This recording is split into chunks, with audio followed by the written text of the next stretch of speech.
Atlantic মহাসাগর বা Atlantic মহাসাগর পৃথিবীর দ্বিতীয় বৃহত্তম মহাসাগর। এর আয়তন ১০৬,৪৬,০০,০০০ বর্গ কিলোমিটার অর্থাৎ ৪১.১ মিলিয়ন বর্গ মাইল। এটি পৃথিবী পৃষ্ঠের প্রায় ১/৫ এলাকা জুড়ে অবস্থিত। ইউরোপীয় ধারণা অনুযায়ী এটি পুরাতন পৃথিবীকে নতুন পৃথিবী থেকে আলাদা রাখে। আটলান্টিক মহাসাগরটি পূর্ব দিকে ইউরোপ এবং আফ্রিকা এবং পশ্চিম দিকে আমেরিকা অঞ্চলের মধ্যবর্তী অঞ্চল দীর্ঘায়িত এস আকৃতির অববাহিকা রূপে অবস্থিত। আন্তঃসংযুক্ত বিশ্ব মহাসাগরের একটি অংশ হিসেবে এটি উত্তরে সুমেরু মহাসাগর, দক্ষিণ পশ্চিমে প্রশান্ত মহাসাগর, দক্ষিণ পূর্বে ভারত মহাসাগর এবং দক্ষিণে দক্ষিণ মহাসাগরের সাথে সংযুক্ত। অনেক সংজ্ঞায় আটলান্টিককে অ্যান্টার্কটিকার দক্ষিণে বিস্তৃত হিসেবে বর্ণনা করা হয়। নিরক্ষীয় বিপরীত স্রোত আটলান্টিক মহাসাগরকে প্রায় ৮ ডিগ্রি উত্তর অক্ষরেখার মহাসাগরটিকে উত্তর আটলান্টিক ও দক্ষিণ আটলান্টিক মহাসাগরে বিভক্ত করেছে। আটলান্টিকের বৈজ্ঞানিক অনুসন্ধানগুলোর মধ্যে রয়েছে চ্যালেঞ্জার অভিযান, জার্মান উল্কা অভিযান, কলম্বিয়া বিশ্ববিদ্যালয়ের ল্যামেন্ট দোহার্টি আর্থ অবজারভেটরি এবং মার্কিন যুক্তরাষ্ট্রের নৌবাহিনী হাইড্রোগ্রাফিক অফিস। তো হ্যাঁ ভিউয়ার্স, আজকে আপনাদের সামনে শেয়ার করব আটলান্টিক মহাসাগর সম্পর্কে অজানা তথ্য এবং ইতিহাস। বর্তমান আটলান্টিক মহাসাগরের আয়তন কত, আটলান্টিক মহাসাগর কোন কোন দেশের উপর প্রবাহিত হয়েছে, সেই বিষয়ের উপর চমকপ্রদ তথ্য এবং ইতিহাস এখন আপনাদের সামনে শেয়ার করব। তো চলুন মূল প্রতিবেদনে।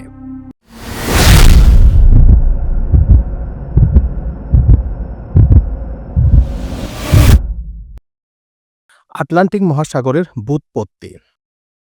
আটলান্টিক সমুদ্রের প্রাচীনতম উল্লেখ পাওয়া যায় প্রায় খ্রিস্টপূর্ব ৬ষ্ঠ শতকে সেস্টিকোরাসের SCH মধ্যে প্রায় SR অর্থাৎ ১.২১১ আটলান্টিকতে গ্রিক ইংরেজিতে আটলান্টিক সমুদ্র, আটলান্সির সমুদ্র এবং খ্রিস্টপূর্ব ৪৫০-এ হেরোডোটাসের HDT ১.২০২.৪ গ্রিক ইংরেজি সমুদ্রতলের আটলান্টিস বা অ্যাটলান্টিস সমুদ্র, যেখানে নামটি হেরাক্লেসের স্তম্ভের বাইরে সমুদ্র বোঝায় যা কথিত আছে সেই সমুদ্রের অংশ যা সমস্ত ভূখণ্ড ঘিরে রয়েছে। এসব ক্ষেত্রে নামের অর্থ আটলাস, গ্রিক পুরাণের টাইটান, যিনি স্বর্গের ভার বহন করেছিলেন ও যিনি পরে মধ্যযুগীয় মানচিত্রগুলোতে প্রচ্ছদপটে আবির্ভূত হন এবং আধুনিক আটলাস মানচিত্রের নাম যার নাম থেকে গৃহীত।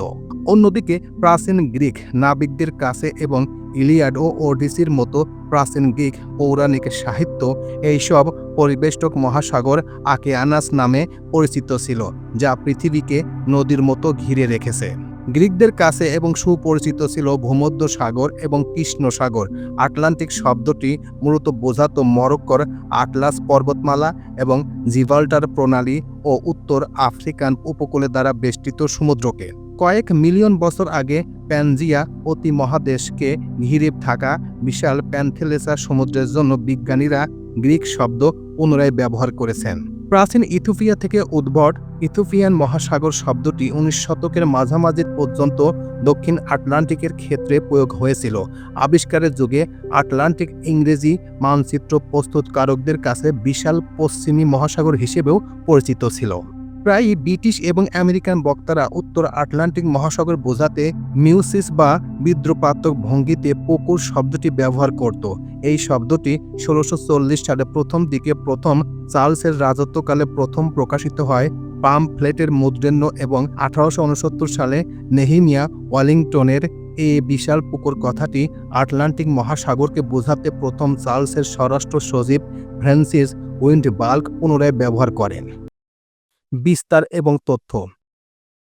আন্তর্জাতিক উদ্ভিদবিদ্যা সংস্থা ISO ১৯৫৩ সালে মহাসাগর এবং সমুদ্রের সীমার সংজ্ঞা তৈরি করেছিল, তবে কিছু সংজ্ঞা তারপর সংশোধিত হয়েছে এবং বিভিন্ন কর্তৃপক্ষ, প্রতিষ্ঠান এবং দেশ কিছু সংজ্ঞা ব্যবহার করে না।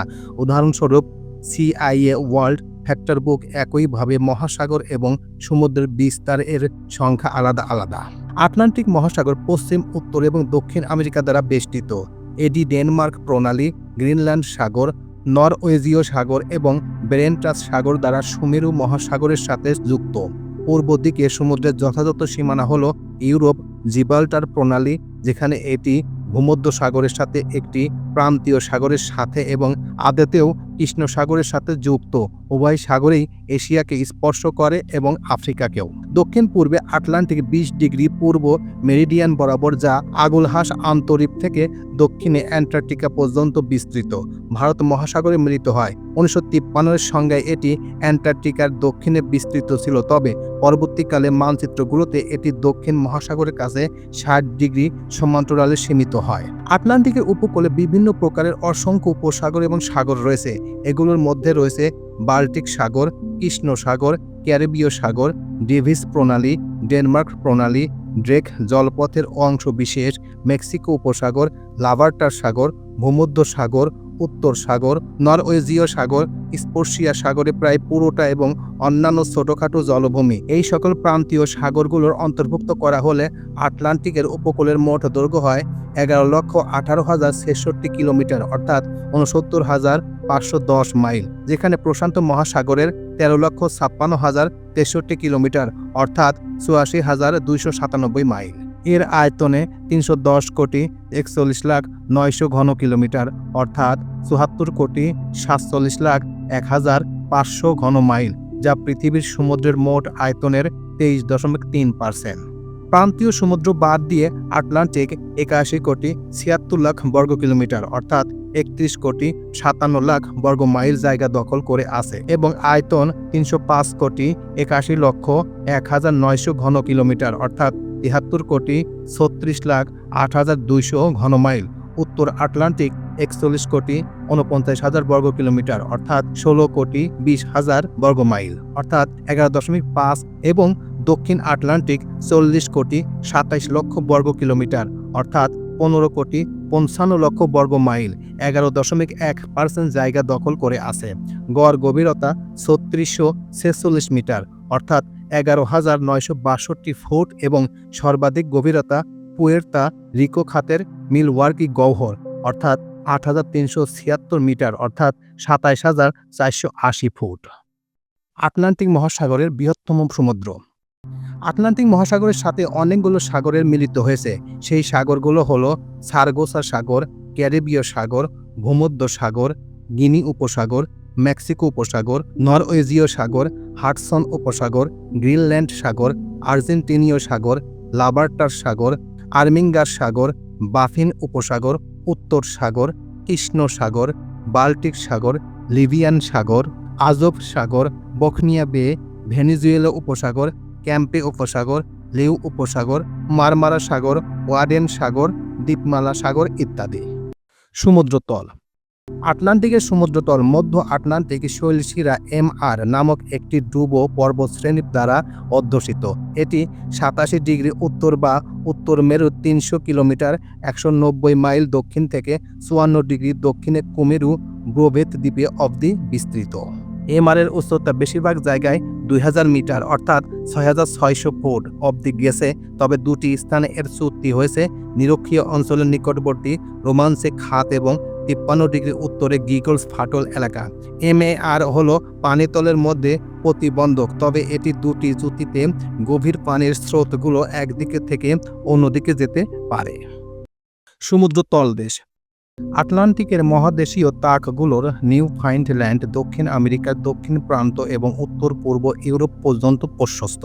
পশ্চিমী আটলান্টিকে কার্বনেট প্ল্যাটফর্মগুলো বিশাল অঞ্চল জুড়ে ছড়িয়ে আছে, উদাহরণস্বরূপ ব্লেক মালভূমি এবং বারমুডা উচ্চভূমি। আটলান্টিকের চারদিকে নিষ্ক্রিয় প্রান্ত রেখাগুলো ঘিরে রয়েছে, তবে কয়েকটি জায়গায় সক্রিয় প্রান্ত রেখাগুলো গভীর সমুদ্র খাত তৈরি করে। পশ্চিম আটলান্টিকের পুয়ার্তো রিকো খাত সর্বাধিক 8,376 মিটার বা 27,480 ফুট এবং দক্ষিণ আটলান্টিকের দক্ষিণ স্যান্ডউইচ খাত 8,264 মিটার বা 27,113 ফুট। উত্তর পূর্ব উত্তর আমেরিকা, পশ্চিম ইউরোপ এবং উত্তর পশ্চিমে আফ্রিকার কাছে প্রচুর সমুদ্র গর্ভস্থ গিরিখাত রয়েছে। এর মধ্যে কয়েকটি গিরিখাত মহাদেশীয় উচ্চভূমি বরাবর এবং গহন সমভূমির ভেতরেও গভীর সমুদ্র খাত রূপে প্রসারিত। এছাড়াও 60 ডিগ্রি উত্তর এবং 60 ডিগ্রি দক্ষিণের মধ্যে গড় গভীরতা 3730 মিটার, অর্থাৎ 12,240 ফুট। বা বিশ্ব সমুদ্রের গড়ের কাছাকাছি। দক্ষিণ আটলান্টিকের ওয়ালভিস শৈলশিলা এবং রিও গ্রান্ডে উচ্চভূমি সমুদ্র স্রোতে প্রতিবন্ধকতা সৃষ্টি করে। লরেন্টিয়ান গহ্বর কানাডার পূর্ব উপকূল ছাড়িয়ে অবস্থিত। পানির বৈশিষ্ট্য। পৃষ্ঠতলে পানির তাপমাত্রা অক্ষাংশ স্রোত ব্যবস্থা এবং মরশুমের সাথে সাথে পরিবর্তিত হয় এবং অক্ষাংশর বরাবর সৌরশক্তির তারতম্য প্রতিফলিত করে। তাপমাত্রা সর্বনিম্ন 2 ডিগ্রি সেলসিয়াস অর্থাৎ 28 ডিগ্রি ফারেনহাইট থেকে সর্বোচ্চ 30 ডিগ্রি সেলসিয়াস অর্থাৎ 86 ডিগ্রি ফারেনহাইট নিরক্ষীয় অঞ্চলের উত্তরে সর্বাধিক তাপমাত্রা দেখা যায় এবং সর্বনিম্ন তাপমাত্রা মেরু অঞ্চলে দেখা যায়। মধ্য অক্ষাংশের 7 থেকে 8 ডিগ্রি সেলসিয়াস চেঞ্জ অর্থাৎ 13 থেকে 14 ডিগ্রি ফারেনহাইট চেঞ্জ অবধি সর্বোচ্চ তাপমাত্রার তারতম্য ঘটে। লবণাক্ততা। আটলান্টিক মোটামুটি লবণাক্ত প্রধান সমুদ্র। উন্মুক্ত সমুদ্রপৃষ্ঠের পানির লবণাক্ত প্রতি হাজার ভরের 33 থেকে 37 ভাগ পর্যন্ত অর্থাৎ 33 থেকে 37%, যা অক্ষাংশের এবং মরশুম অনুযায়ী পরিবর্তিত হয়। বাষ্পীয় ভবন, বৃষ্টিপাত, নদী প্রবাহ এবং সামুদ্রিক বরফের গলন সমুদ্রপৃষ্ঠের লবণাক্ততার পরিমাণকে প্রভাবিত করে। যদিও সর্বনিম্ন লবণাক্ততা নিরক্ষীয় অঞ্চলের ঠিক উত্তর দিকে ভারী ক্রান্তীয় বৃষ্টিপাতের কারণে, তবুও সাধারণভাবে সর্বনিম্ন লবণাক্ত উচ্চ অক্ষাংশ এবং উপকূল বরাবর দেখা যায়, যেখানে বড় নদী প্রবেশ করে। ক্রান্তীয় অঞ্চলে কম বৃষ্টিপাত এবং উচ্চ বাষ্পীয় ভবনযুক্ত অঞ্চল মোটামুটি 25 ডিগ্রি উত্তর এবং দক্ষিণ সর্বাধিক লবণাক্ততা দেখা যায়। পানির ভর। আটলান্টিক মহাসাগরে ঊর্ধ্বভাগের পানির ভরকে উষ্ণতা এবং লবণাক্ততার ভিত্তিতে প্রধানত 4টি ভাগে ভাগ করা যায়। উত্তর আটলান্টিকের সুমেরু সন্নিকটস্থ অঞ্চলের ঊর্ধ্বভাগের পানির সুমেরু সন্নিকটস্থ অন্তর্বর্তী পানি এবং উত্তর আটলান্টিকের অন্তর্বর্তী পানির উৎস। উত্তর আটলান্টিকের কেন্দ্রীয় পানিকে পূর্ব ভাগ এবং পশ্চিম ভাগ এই দুই ভাগে ভাগ করা যায়। এর মধ্যে পশ্চিম ভাগটি গাল্ফ ধারা দ্বারা প্রভাবিত এবং তাই ঊর্ধ্বভাগ মেরু সন্নিকটস্থ অন্তর্বর্তী পানির নিকটবর্তী। পূর্বভাগের পানি ভূমধ্যসাগরীয় পানির সান্নিধ্যের কারণে লবণাক্ত। উত্তর আটলান্টিকের কেন্দ্রীয় পানি দক্ষিণ আটলান্টিকের কেন্দ্রীয় পানিতে 15 ডিগ্রি উত্তরে মিলিত হয়। 5টি অন্তর্বর্তী পানি রয়েছে: উত্তর মেরু পানি অক্ষাংশের স্বল্প লবণাক্ততার পানি এবং বাষ্পীয় ভবনের মাধ্যমে গঠিত একটি উচ্চ লবণাক্ততার পানি। সুমেরু সন্নিকটস্থ লবণাক্ত পানি উত্তর থেকে প্রভাবিত হয়ে গ্রিনল্যান্ড, স্কটল্যান্ড, সিলেট, দক্ষিণ উত্তর আটলান্টিক গভীর পানির উৎস হয়ে উঠেছে। মহাসাগরীয় বলয়। ঘড়ির কাঁটার দিকে ঘুরন্ত উষ্ণ পানির উত্তর আটলান্টিক মহাসাগরীয় বলয় উত্তর আটলান্টিক জুড়ে রয়েছে এবং ঘড়ির কাঁটার বিপরীতে ঘুরন্ত উষ্ণ পানির দক্ষিণ আটলান্টিক মহাসাগরীয় বলয় দক্ষিণ আটলান্টিক জুড়ে রয়েছে। উত্তর আটলান্টিকের পৃষ্ঠভাগের সঞ্চালনটি 3টি আন্তঃসারযুক্ত স্রোতের দ্বারা সৃষ্ট গল্ফ প্রবাহ, যা কেপ হ্যাটারাসে উত্তর আমেরিকা উপকূল থেকে উত্তর পূর্ব দিকে প্রবাহিত হয়। উত্তর আটলান্টিক স্রোত, যা গালফ প্রবাহের একটি শাখা যেটি গ্র্যান্ড ব্যাংক থেকে উত্তর দিকে প্রভাবিত হয়, এবং মেরু সন্নিকটস্থ মুখ উত্তর আটলান্টিক স্রোতের একটি বিস্তৃত অস্পষ্ট সম্প্রসারণ, যা ক্রান্তীয় অঞ্চলের সন্নিকটস্থ মহাসাগরীয় বলয়কে মেরু সন্নিকটস্থ মহাসাগরীয় বলয় থেকে পৃথক করে। জলবায়ু। জলবায়ু ভূপৃষ্ঠের পানি এবং পানির স্রোতগুলোর পাশাপাশি বাতাসের তাপমাত্রা দ্বারা প্রভাবিত হয়। সমুদ্রের তাপ সংরক্ষণ এবং নিস্তারণের বিশাল ক্ষমতার কারণে সামুদ্রিক জলবায়ু বেশি পরিমিত এবং আভ্যন্তরীণ জলবায়ুর তুলনায় অপেক্ষাকৃত কম ঋতুভিত্তিক তারতম্যযুক্ত। উপকূলীয় আবহাওয়া সম্পর্কিত তথ্য এবং পানির তাপমাত্রা থেকে বৃষ্টিপাতের পরিমাণ অনুমান করা যায়। বাষ্পীয় মণ্ডলী আর্দ্রতার বেশিরভাগই মহাসাগরের থেকে বাষ্পীয় ভবনের মাধ্যমে সৃষ্টি হয়। জলবায়ু অঞ্চলগুলোর অক্ষাংশের সাথে সাথে পরিবর্তিত হয়। উষ্ণতম অঞ্চলটি আটলান্টিক নিরক্ষীয় অঞ্চলের উত্তরে প্রসারিত। শীতলতম অঞ্চলগুলো উচ্চ অক্ষাংশের রয়েছে। শীতলতম অঞ্চলগুলো সামুদ্রিক বরফ দ্বারা আচ্ছাদিত। বিভিন্ন অঞ্চলে উষ্ণ এবং ঠান্ডা পানি পরিবহনের মাধ্যমে মহাসাগরীয় স্রোত জলবায়ুকে প্রভাবিত করে। এই স্রোতগুলোর উপর দিয়ে প্রবাহিত হওয়ার সময় বায়ু শীতল বা উষ্ণ হয়ে সংলগ্ন স্থলভাগকে প্রভাবিত করে। প্রাকৃতিক বিপর্যয়। প্রতিশ্রুতিতে আইসল্যান্ড নিম্নচাপ ঘন ঘন ঝড়ের সৃষ্টি করে। ফেব্রুয়ারির শুরু থেকে জুলাইয়ের শেষ পর্যন্ত নিউ ফাউন্ডল্যান্ডের গ্র্যান্ড ব্যাংকগুলোর কাছে জাহাজ পথ বরাবর হিমশেল দেখতে পাওয়া যায়। বরফের মরশুমটি মেরু অঞ্চলগুলোতে দীর্ঘতর, তবে সেই সব অঞ্চলে খুব কম জাহাজে চলাচল করে। গ্রীষ্ম এবং শরৎকালে উত্তর আটলান্টিকের পশ্চিম অঞ্চলে হারিকেনের প্রাদুর্ভাব ঘটে। ধারাবাহিকভাবে শক্তিশালী বায়ু বৈষম্য এবং দুর্বল নিরক্ষীয় শান্ত বলয়ের জন্য দক্ষিণ আটলান্টিকে ক্রান্তীয় ঘূর্ণিঝড় বিরল। ভূতত্ত্ব এবং পাত সঞ্চালন। আটলান্টিক মহাসাগরের তলদেশ মূলত বেসাল্ট বা গ্যারো দিয়ে তৈরি ঘন মাফিক মহাসাগরীয় ভূতত্ত্বকে গঠিত এবং তার উপর রয়েছে সূক্ষ্ম কাদামাটি, পলি এবং সিলকারা খড়। মহাদেশীয় প্রান্ত এবং মহাদেশীয় তাকে ঘনত্ব কম, তবে পুরো ফেলসিক মহাদেশীয় শিলা রয়েছে যা সমুদ্রতলের চেয়ে অনেক বেশি পুরনো।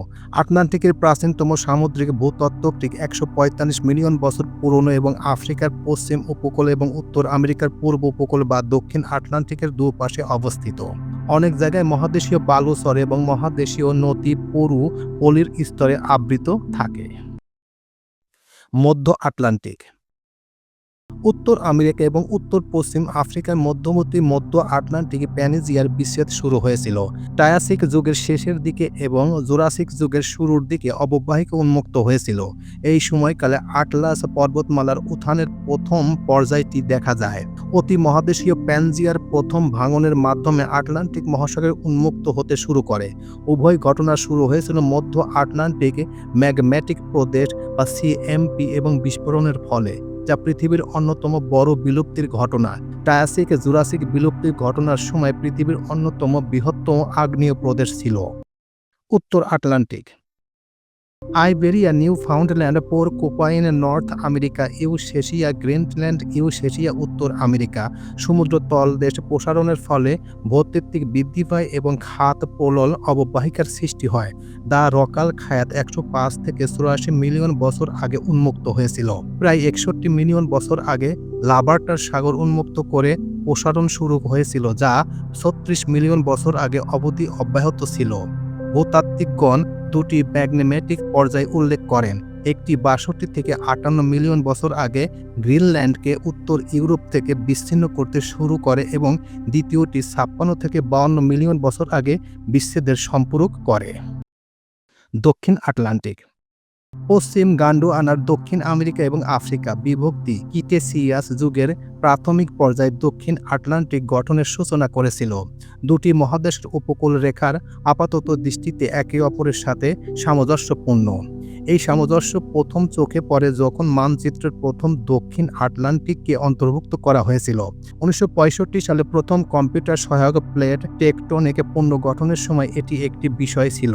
এই চমৎকার সামঞ্জস্য তারপর থেকে কিছু সমস্যার সৃষ্টি করেছে এবং পরে কম্পিউটার সহায়ক পুনর্গঠনের উত্তর প্রসারণকারী ভাঙনকে বিবেচনা করার জন্য উপকূলের বিভিন্ন প্রান্তে বিভিন্ন বিকৃতি অঞ্চল প্রচলন করা হয়েছে।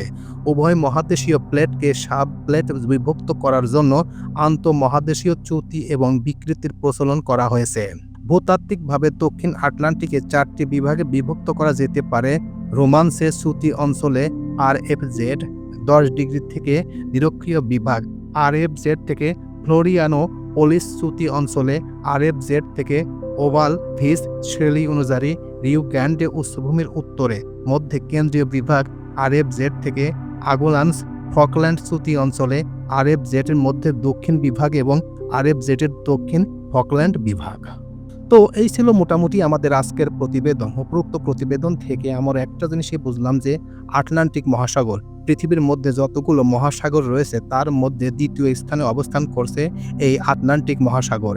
আটলান্টিক মহাসাগরের আয়তন হচ্ছে ১০৬,৪৬,০০,০০০ বর্গ কিলোমিটার, অর্থাৎ ৪১.১ মিলিয়ন বর্গ মাইল। এটি পৃথিবী পৃষ্ঠের প্রায় ১/৫ এলাকা জুড়ে অবস্থিত।